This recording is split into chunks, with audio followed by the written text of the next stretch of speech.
Por estos días, la naturaleza se está renovando. Alkutu Aimun, Tufachi Sungu. Taín Kufique Cheyem.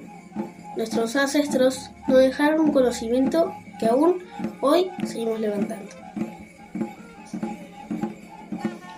Ellos aprendieron a observar la naturaleza, a observar el Wenú y lo que en él ocurría. Entre el 20 y el 24 de junio, cuando termina el Rimu y llega el Puquén,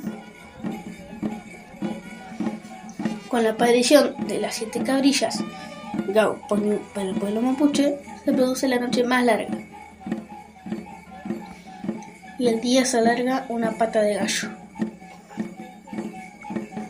Es ahí donde comienza el ciclo de la renovación, cuando el Antú, el sol, llega a su punto máximo y comienza su retorno.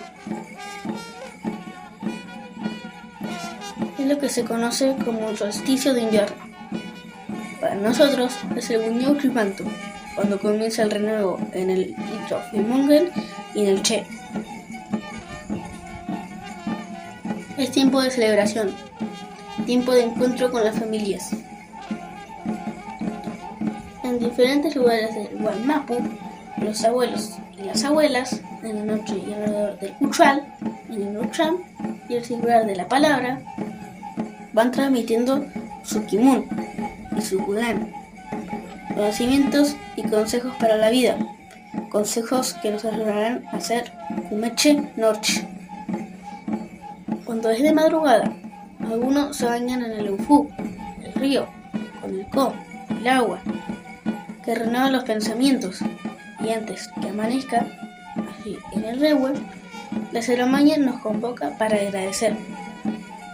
Allí, mirando al este, cuando Antú comienza a mostrar sus primeros rayos, con una fafán diré, Acau Huechupantu.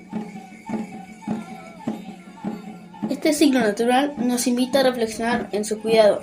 Nosotros, como parte de la naturaleza, debemos intentar mantener un equilibrio. En este Huechupantu, en este tiempo de renovación, renuevo mi compromiso con ella. Te invito a comprometerte a cuidar de nuestro entorno natural. Este ciclo no solo me pertenece a mí, como mapuche, sino que nos pertenece a todos los que habitamos el hemisferio sur. Tufachi Taín Huechupantu, este es nuestro nuevo ciclo.